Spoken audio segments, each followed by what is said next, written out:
Well, hey everyone. I thought that I would go ahead and do my quarterly reset video. Unfortunately, I didn't have any signups, so that is great because I can just do the video and put it on YouTube, and there you'll have it. All right, so if you want to join me for Q3 reset, be sure to let me know, and that would be awesome. But the reason for these videos is I love watching the reset videos. Mine are not going to be as fancy, it's going to be a lot of talking.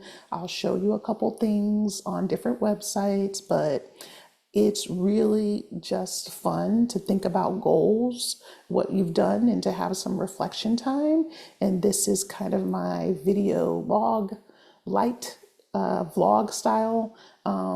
It's not a vlog because I think you actually have to move around a lot and show things from your week or from your day, and I'm not doing that.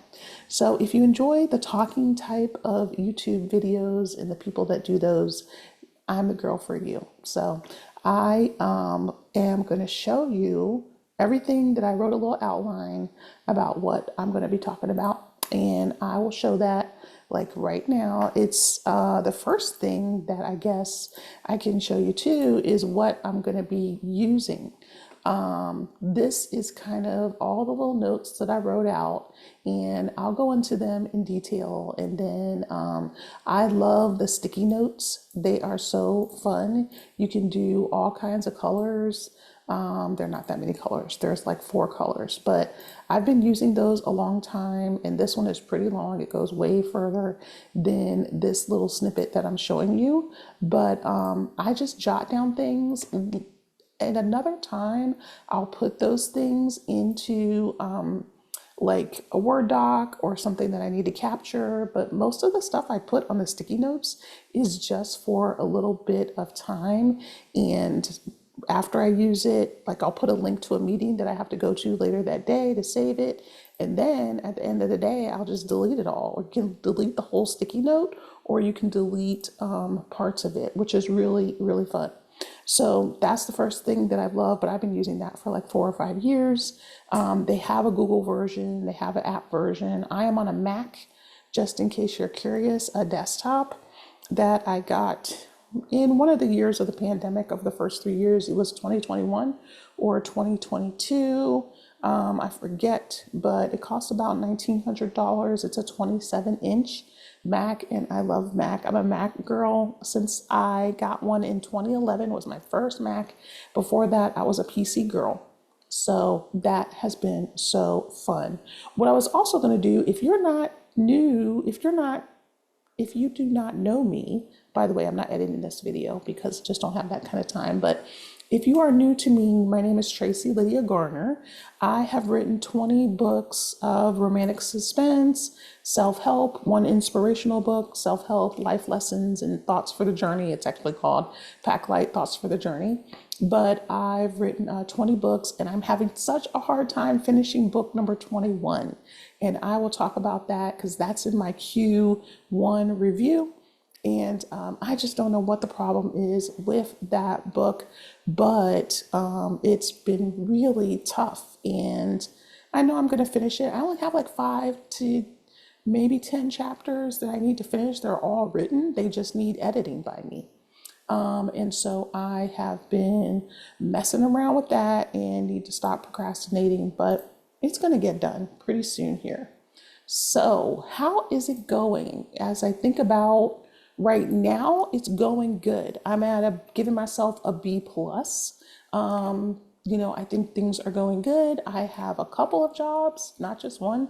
I actually have 3 jobs almost, but I definitely have a full-time job in health and human service. I'm not a licensed social worker, but that's what I do all day is social work and help people find resources and things like that. I also do social security applications. You may hear me talk about that sometime. I've both been on social security in my college years. I've had overpayment of a unmentionable amount of money that I paid back. And I got off of that. And for the last 14 years, I've been with the same employer. So that's a little bit about me. I love writing. I love teaching and speaking. I'm teaching 3 classes right now. One is for a writers organization. There's 2 classes for that. I have taught for there's a writer studio in Philadelphia. I've taught for them. That was wonderful. And I've taught as an adjunct professor in community college where my alma mater was. I taught there for 15 years and that was wonderful. So I love teaching, but I'm giving myself a B plus because things are a little bit better. And that is largely because of the weather. Even though it was, colder than a witch's you-know-what yesterday. I'm taping this on Saturday, by the way, April 6th. And it was really cold, like bone-chilling cold. The weather has broken. I feel like the winter months in the Virginia area, I'm in Northern Virginia, there's like a bitterness to the cold that comes in the winter. And then in March and April, it still is a little bit chilly, but it's not that bitterness. And so when that like daylight savings times, it's like the sun is a little bit closer and not letting that bone chilling cold. So I have self-diagnosed myself as a sad person during the winter months, and sometimes it gets really bad. But what I try to do, and it's always worked for me, is I just give myself a little project to work on, and that has always helped a lot. So try to just get through that by focusing on staying positive, taking my vitamins. I actually have a light that I keep on. I have 2 lights. I have like a lamp that's up high without the shade, and then I have like another little lamp I bought from Amazon. I will show it if I can to you. So there's that. So I'm giving myself a B plus right now, but that only happened at the end of March into the first week of this month, April. So that's what I am doing. Now, what happened in Q1 was just a lot of just getting by. I made it. I'm proud of myself. Things went well, but for the most part, it was a little annoying. Some things happened, some things I was unmotivated. I know there was a lot of things, and I will say that in October, my van broke down. I have an accessible van, or I did, that has hand controls, and that broke down in October. I had it towed to my house, and then it sat until about January. We wanted to get rid of it before the snow, and we didn't want to dig it out and everything. And every time I went by it, I just felt in my heart so sad. For those of you who don't know, I do have a disability, muscular dystrophy, and that makes your muscles weaker over time. So not being able to drive, hop in my van and go whenever I please, whenever I want, as long as I'm upright and in my chair, obviously, I'll talk about that too. But that really got in my psyche a little bit and really unmotivated me, because asking for, help and can I be driven here, and being more selective about where I want to go and not just going so much because I'm not driving myself, that is a bitter pill, or had been a bitter pill to swallow. Now that I'm back, I actually am working with vocational rehabilitation to talk about the next van. And if you've read any of my books, you know what a difficult time the first go round was. Vocational rehabilitation, as they should have limits, have said you only get 1 van in your lifetime. I shouldn't be admitting this, but I don't know. I serve a, more than once a lifetime God. So that's my story. I'm sticking with it. I couldn't believe that I drove the first time. I was about 27 years old. I remember getting denied about 7 times for support through the state. So I really hope to tell this story to encourage you, not because I'm like a bad mama jammer or something. That was a devastating time. That was a depressing time, but I got through it, and I could look back with hope and pride to know that I've been driving for the last 19 years. That seems crazy to me as a person who, not saying that I didn't believe in myself. It's just that the hand controls, the extent of what I went through, for anybody that is considering going after hand controls because you want to drive, the stuff is out there. You need to follow Miss Wheelchair. I'll look up her name. She's out of Florida. Her name is Sarah Gaver. She has a severe disability also. She is also using the same hand controls that I am. So I will try to find that and I will link her in the description. There's a lot of good notes that I'm going to put in the description for this video, and I will share that. So that's the first thing. I let not driving, not being able to go as I please really get me down. And then I also somewhat struggled with feeling worthy, that I was worthy for such a large purchase. You guys can get a condo in Alabama for what we have to spend on accessible vehicles. Because one thing most people don't know is that I was told when I did this 19 years ago that I could not get a van that had over 12,000 miles on it. Well, that I need a new van. So vans now with the ramp already installed are costing anywhere between $50,000 and $80,000. So you had to get a new van, and then the hand controls, the extent of the level that I have them is another $40,000 to $50,000. So you can do the math. If you don't like math like I do, then get a calculator. There's one on your phone and there's one on your desktop computer or your laptop. So you can do the math about how much that costs. Both my parents were living at the time. Now I have one parent, but through three of us, we financed that, and I was able to get that. And that is nothing but God. So I'm believing him again for another, miracle. You have to really work with yourself, because people will tell you, and they actually told the influencer I'm going to tell you about or show you or link to in the description box, that why are you driving? You're dangerous. And I honestly think that's why I don't ever talk about it. If you have something negative to say about people driving with their hands, using hand controls that have been vetted by federal people and have had crash testing, you need to go somewhere and get yourself some education, because we're not going to not participate in our life and be able to go and come as we please. You can have an accident tripping on a brick. Okay, should you not walk all day and get around? I don't think so. You fall down, break a neck on a bicycle. Should you not go for a ride? So when you say those kinds of comments and things, you really need to think about everything else you're saying. Everything can happen regardless of what mode of transportation you have and regardless of the abilities that you have. So I hope there'll be no negative comments about people with disabilities driving on this channel. I can't say what other people do on their channel, but you really need to consider yourself if that's all you have to do. Okay, so I gave myself a C- for Q1. I really feel like I should give myself a D.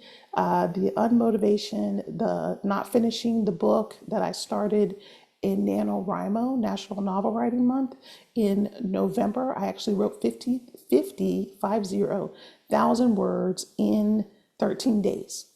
And so to do all that, I either exhausted myself and fizzled out, and then I went on to finish the first draft of the book, and obviously draft number 2, and just finishing and doing my self-editing process that I do before I send to my editor, Amber, has just not happened. What I did do as a way to motivate myself, and I've been doing this for the last 3 books, I would send her 10 chapters at a time. And that worked when I thought I was going to get the last 10 to 15 done. And the sad part is she has already edited 1 through 20. So she, in the 10 that I sent to her, she sent both 10 back, and now she's writing on the 3rd leg of that. So that can work, and sometimes sending in chunks can work, and sometimes it doesn't. It backfires on you. So, but I like that because it was motivating at that time. In the last 3 books I've done, I've sent in 3 chunks, and it worked. I got it done. I had like racing against myself to get it done, and that was motivating at that time. But obviously it doesn't work all the time. So how it went, I did start podcasting again. And by that, I mean, I don't have my own podcast. I'm a guest. I think I did about 6 podcasts in Q1, but I sent at least 20 to 30 pitches, and they're still coming in. The people are still confirming, but you really have to ramp up. And I tried to send about 4 pitches a day. And, that was fun, but it's just a constant, just sending, talking to people. I try to tailor my pitches. I don't just send a blanket one. And I'm glad I've been doing that because someone wrote me and said, thank you for taking the time to craft a good pitch and not just sending me, hey, I'd love to be on your show. When can we do it? Let's schedule it. Thanks. Bye. Like that doesn't really resonate with the hosts. And so I really look at the show. I listen to the show at least one or two episodes, and I actually add a lot of the podcast shows to my listening, repertoire to listen. I found something that I like, so I'm being turned on to new episodes as a listener, and then I get to be on shows as a guest, and so that's what I do to promote my books. And one of the things I do, there's a gazillion. One of the things I do to promote myself, promote my books, and just reach new audiences and new people. So podcasts to me has been something that many authors have really been sleeping on. So I love doing that. Last year, it might have been 2022 actually, I did 50 podcasts for the entire year, and I kind of fizzled out, and I don't know why. But I'm looking to at least do 2 to 3 a month. That's the goal. But I need to pitch in order to be able to do those, even just 2 to 3 a month. And some people schedule them way out, but at least I've done it and checked it off my list. We've recorded the episode. It's going in their queue. Some of them are really good. They release an episode as soon as it's recorded or it's live, or they have enough in their queue that they release them. Your episode isn't coming out for another 4 to 6 weeks. So there's that too. Sprints have been wonderful. One of the classes I teach has a bunch of different writing sprints hosted by different authors, and they're called guides. This is in the Pen to Paper, which is under the Romance Writers Association organization. They have 2 classes, Pen to Paper and Paper to Polished. One is for new writers and one is for writers who have finished a first draft, and you go into Pen to Polished or Paper to Polish to finish that book and really edit it and go through all the steps of making it the best it can be. So I'm teaching one of each of those, and I have a co-guide. But like I said, we have sprints, and so those have been really, really good and a real way for me to focus with other people what we are doing and what is going on. So that's what I've been doing in addition to my full-time job. So what I strongly have been disliking, I put what I hate, but I'm keeping it real. As a person with a disability, caregivers has been a nightmare. Scheduling people, sometimes I feel like that's all I do all day is schedule people. And it's really stressful when people don't show up on time so that I can get up and I can get to work. And this is another thing people don't talk about, and it's kind of annoying. But the person that I mentioned about the driving, they also have been sharing about caregiving. I don't share about it as much because sometimes I think giving a little bit too much attention to it can actually exasperate, whatever that word is, can make the situation worse. So I try just not to talk about negative things because they start to get in your psyche, they start to snowball. And even though I'm sharing it, publicly, it's like, what's the point? I'm not a huge follower. I remember years ago, like listening to Mike Murdoch. The only thing, he used to come on late at night and I'd be somehow up watching. He said some really good things that made sense, even however you think about internet and, preachers that are on late at night selling you some oil and don't buy the oil, and, things like that. But just don't tell your problems to people who can't solve them. Right? So I don't want to talk about things for the sake of talking about them. I need to pray about them. I just need to hope and pray and try to do my best to find better people, more reliable people. And some of the people I have are great and some are not so great. The thing that's been really just bothering me is that some want to come in and be done helping me in 45 minutes. Like, you arrived late. We have a certain agreed upon time, and then, half the stuff is that I need help with is not getting done. So, and like, I should be grateful just to be upright and in my chair. Forget about breakfast, forget about being able to brush your teeth. Like, these are real things. I'm not making this stuff up. People want to come in, they want you to pay the full amount, but they don't want to stay the full time in order to get the job done. That is a real issue with caregivers, and people need to be put on notice that you have to either fire them and then you feel, hostage because there's not a lot of people working in this industry or who want to. And there are some really good ones. I had somebody for 10 years who was wonderful. They were older.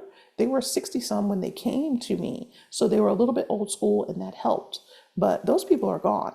Now you have a whole different breed that expect to be paid like $30 and $40 an hour, which is fine. If the market can hold it, if a person can afford it, then by all means. But most people can't. And, just do your job. Like, people stay at a job, and I don't even need all day support. I need to get up, get something to eat, do personal hygiene things, and then, people can leave. So it's not as long. Some people are just really having a hard time. I've never had anybody do any thievery or abuse. I had one person yell at me. I did fire them. And that is the only person that I've had any real issue with.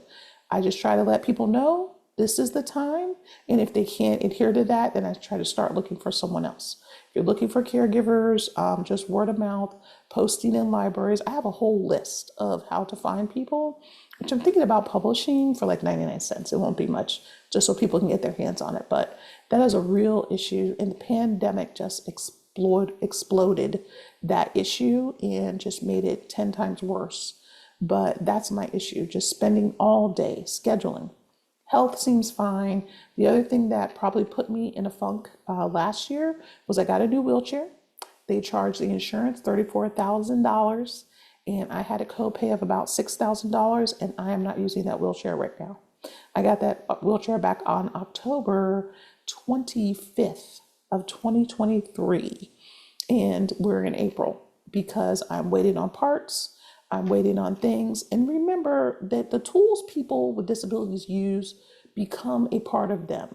We need them. It's not like I can just pick any old random chair and it's going to work for me. There is a customized, that's why it costs so much, because it's customized. I'm using it. I'm in it for like 16 hours a day sometime. Okay. And so it is custom and measured for you. And that's why, one of the reasons why it's so expensive. So I had to ask a family member to come and fix my old chair because it needs new batteries, it needs new tires. I've had it for about 6 or 7 years. Through most insurances, you can get a wheelchair for, you can get it every 5 years. So I start doing that process about at the end of the 4th year because I know it's going to take more than a year. And here we are from October to April, 7 months, still trying to fix this new chair. It's a beautiful chair. It has a lot of things, but I kind of got talked into more bells and whistles than my current chair has, like power footrests. I love my tilt.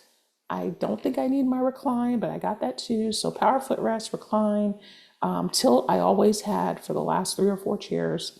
And so, you just don't need those things. You need to talk to another wheelchair user, read the reviews and see what everybody is saying. They are not making Invacare chairs anymore, or else I would have just got the same chair that I have now because it is working. I can drive from it. I had such problems in my new chair. I could not even cook or even pour a hot pot of tea. So I'm able to do some things still in my house and do them and move about. And I couldn't reach, lean forward. I could not do anything. It was almost like it was pulling me backwards as far as my abilities. And that I just was not, I wouldn't even feel confident driving from that chair just because it's just so not right. And there's a lot of kinks. And that chair is called an Aviva. I will put a link to it in the description box so you can do your research if there are any fellow people with disabilities who use wheelchairs watching this video. So I didn't mean to make this all about disability, but what I will say is I'm such an optimistic and faithful person that when these couple of things about disability get in your psyche, it really impacts your total whole life. your life as a person, feeling motivated to do your work, feeling motivated to write your books, to do whatever career thing you have. And that's why you have to be really aware and stay vigilant so that you can mitigate those things, so you can bring yourself up. Because only time I can be depressed about my disability is when I confront things that are getting on my nerve that are related to my disability, right? The very thing that I am okay with and move through is taking a hit in so many areas. So, and I really had to think about that because I could separate all of them and compartmentalize all of them, but they are all around the same thing. The wheelchair is because of disability. The caregivers are because of the disability. The lack of motivation is because not having the right wheelchair and not being able to go somewhere on my own with my own vehicle because of the disability. So there's a correlation between everything. So I put scheduling caregivers, health is okay, wheelchair sucks, and not finishing my book. Those are the things that I'm not liking right now that I am working through.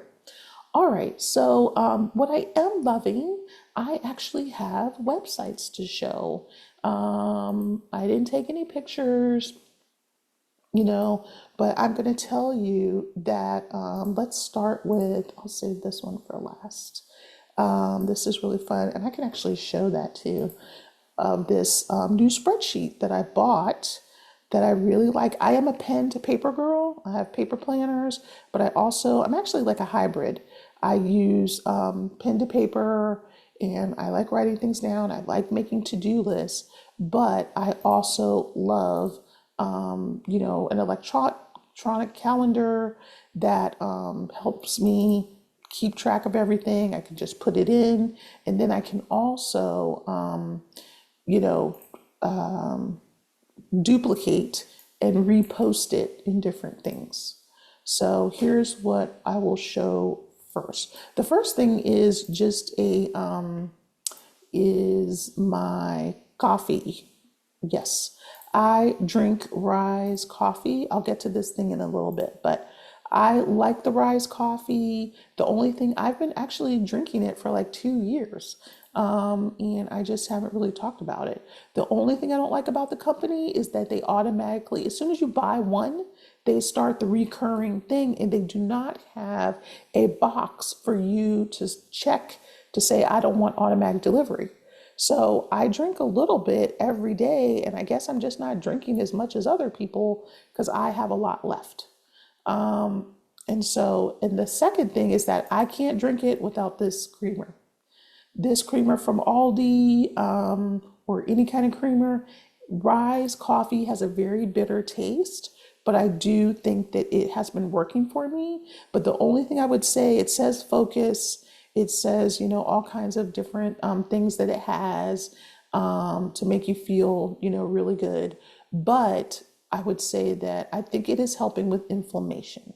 I have a lot of whatever, I don't know what the word is, but porosis, I guess, but in one of my knees, which I don't know why. I don't use it. I don't walk on it, but that's probably why. The inactivity is making it an issue. And I remember that my knee started hurting really awfully bad. And I had remembered that I had ran out of coffee, Rise coffee, mushroom coffee. And so as soon as I got back on it for like a week or two, maybe even 3 to 4 days, the knee pain really went away. So I will say that I think it does work. I don't believe in a lot of different products that people use sometimes, but that has been helping, but I cannot drink it by itself. I have to have this Friendly Farms caramel macchiato, just a couple splashes. The Rise coffee is just bitter by itself, and I won't drink it if I don't have the creamer, which I can happily use Instacart to get. All right, so another thing I'm loving is just daily devotionals using your a device. If you have Google Home or you have Alexa, just having them read that in the morning before I start my workday has been really fun. And of course, you need to read your actual Bible, not just rely on technology to help you with different things, but that is something that at least can help you that's kind of automatic, and you can also set it up as part of a routine with your device. It can just read it at a certain time every morning. I am at my desk and ready to work by 9:15. And so it will go off usually around 9:30, and I just take a moment to be silent, maybe write some notes, and to do that. And that has been really good just to kind of start your day with prayer and devotion. I talk about ideal schedules in my original workshop that I did like this, where I was planning with other people. I had about 6 people attend that, just going through the workbook that I have, and I'm going to give everybody access to that so you can have it for free. I don't know if I'll be doing something for live for Q3 or just another talking video like this, but we're going to see, and I will try. So I like a slow start to the beginning and end of the week. On Monday, not for meetings. On Friday, if I can avoid it, not for meetings.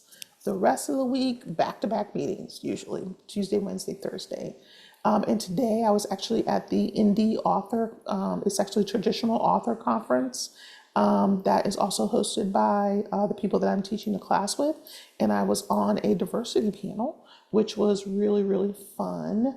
And I'll be speaking again tomorrow for another panel on being a hybrid author.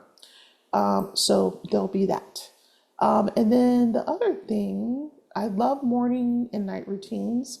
I only started doing that maybe in the last year or so, just writing down, 5 things I need to do in the morning, 5 things I need to do at night.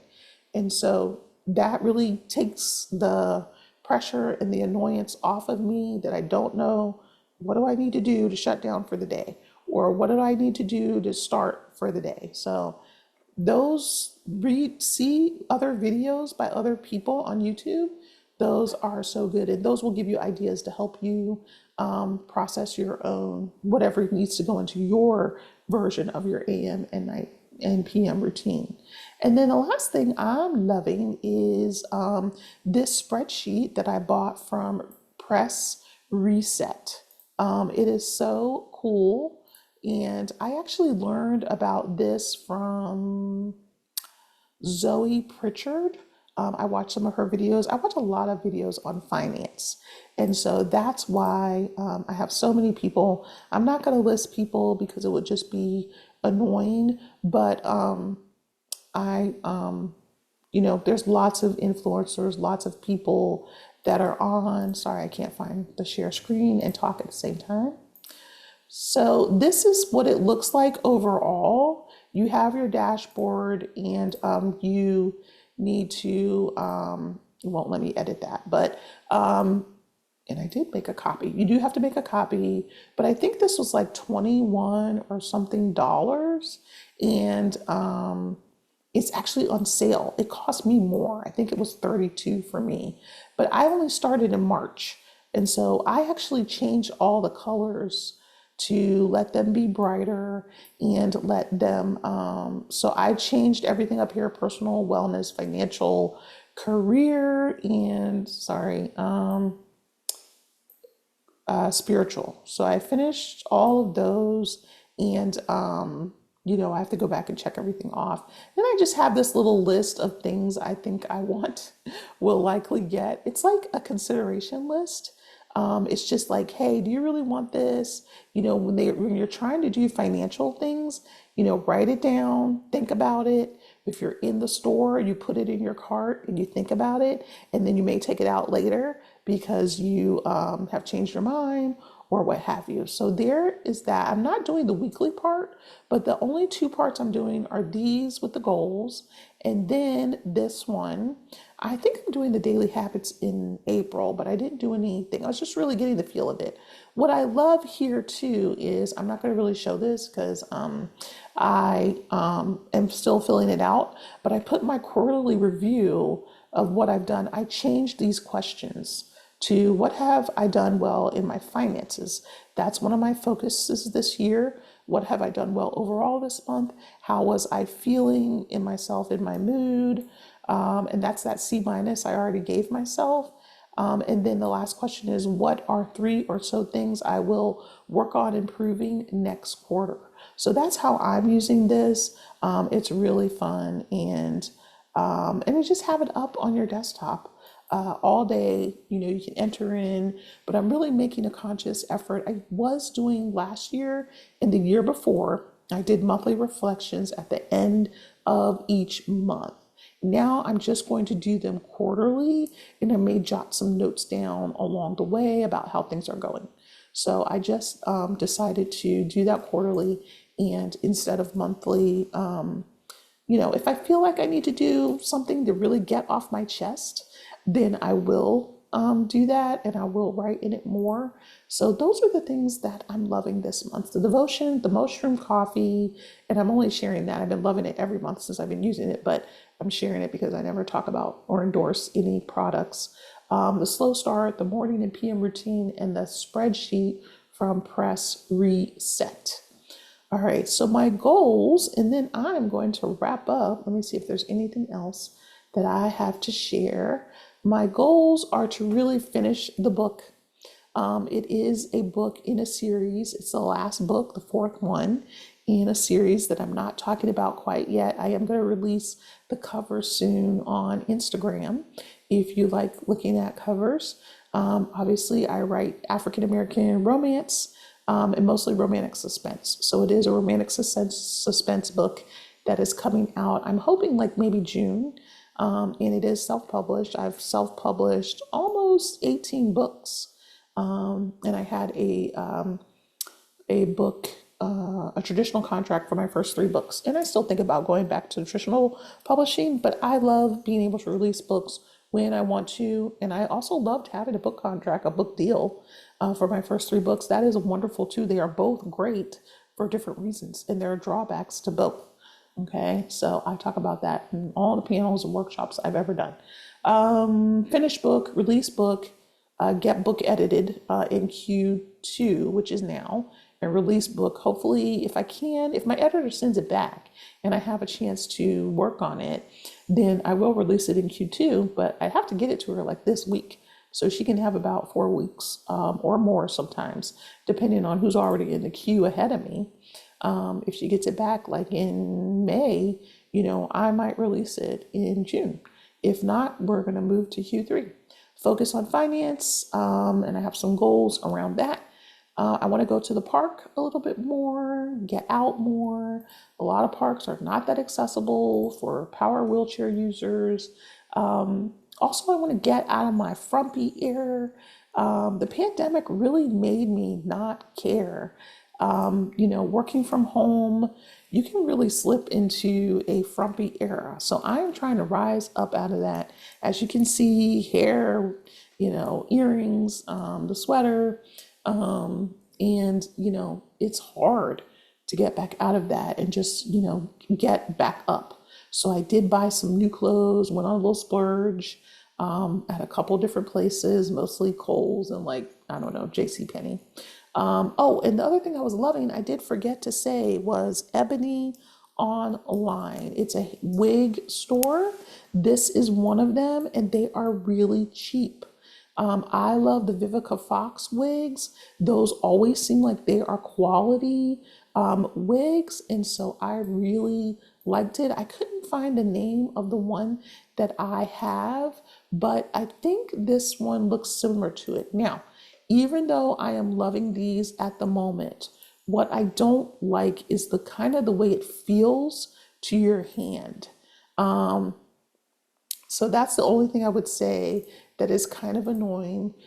This one does have a little brown in it, even though you can't see it, but it's mostly a black with mostly, so I really like these, but mine was like $30 and now it's come way down. And I actually bought 2 for a total of, I bought one all black and one that has just one strand of blonde in it. So I'm not that bold. I'm pretty conservative, but So I like it. They're cute. What I was going to say about the only drawback is it doesn't feel like human hair to me. It doesn't feel very soft, but I guess that's what they have to do to keep the curls in. And so I think that, and I have no problem telling anybody I wear wigs. I don't care. I got enough to contend with in the morning. And I just told you about how people try to do me and rush out and be done and still want a full time pay. So my hair, I do not care. I actually like this, and I've gotten a lot of compliments on it. So that has been fun. So I keep forgetting to finish my thought about the touch. It just feels a little scratchy and dry. And one of the great things about having an African American caregiver is girlfriend put a little spray of water, which helped, relax some of the curls and touch it up a little bit. And I never would have thought to do that. I've been wearing wigs for probably, I want to say since 2018, 2019. And it's been great. You can change them whenever you want. You don't have to fuss with it. But when she put that water on there, I was like, oh, mind blown. I never thought to do that. So you need someone, and I think she actually makes wigs too, one of my caregivers. So now when I have the Latino caregivers, they don't know what to do, and they're always telling me it's their first time putting a wig on somebody. So I think that is so funny, and I'm like, well, you're gonna learn today, and then you'll have a new skill to put in your repertoire. So that is it. Let me make sure I went over everything. How I plan, I was going to say tools I'm using. I'm using the Press Reset spreadsheet, which is in the description box. I don't have any affiliate links or anything like that. I'm not that savvy, not yet. I've been thinking about it. I've been working on it, but it's another thing to do in a long list of to-dos. I love my paper to-do list, which is just really a notebook, which I've been keeping long time. I've always written in notebooks. And I love my Google Calendar that I also always use. That is really saved me from doing a lot of different things. And can I just share one tip that I have for people? When you get a meeting invitation, right then and there, go ahead and put in what you need to do and what the links are. Okay? Can I just say that? I am teaching a class. I'm sorry, I forgot another thing I love, and that's the aging solo class. I'm also linking that in the description box. It's a little bit of a morbid topic. It's about end of life planning. I am not planning the end of life. I'm not planning for it to happen anytime soon, but it is a step a lot of people skip. And the aging solo course is put on by Iona Senior Services. What that is just a senior group, like a nonprofit, but they have this class that's 6 weeks long, and I am teaching that for work. And the response was amazing. We had 92 people register for that, and we've had about 44 to 50 people come to the class. We're in our second week. Actually, Monday is our third week. So anybody can sign up for that. It's going to be free through our organization, but so a bunch of people signed up, and people that aren't even in our service area, but because it's a virtual class, we went ahead and let people come regardless of where they live. However, people were having issues. They complained so bad, I don't want to say it, but just about not having the link or not knowing where it was.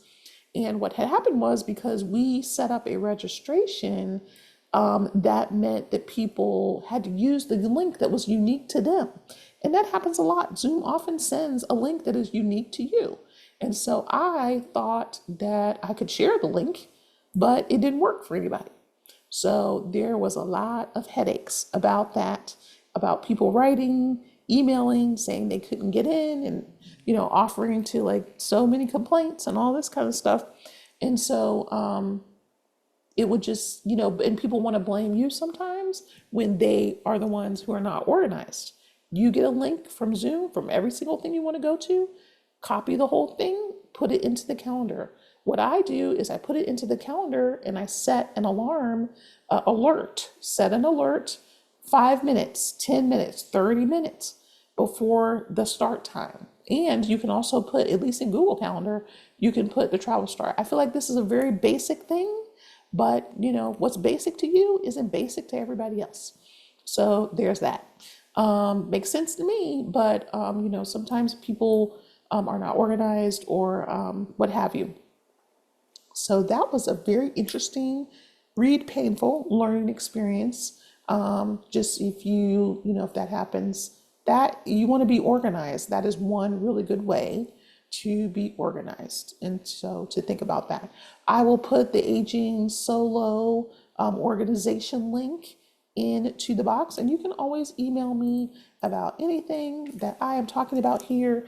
I am happy to talk about it. I'm an open book, and I'm happy to help other people live their best life and do the best they can when they dealt with circumstances beyond their control. And I hope you like this. If not, keep it to yourself. And we'll try again next time. But this is the reset video, and I'm going to give you access, if you would like, through a bit.ly link to watch the first version of this with the other participants that were in at that time.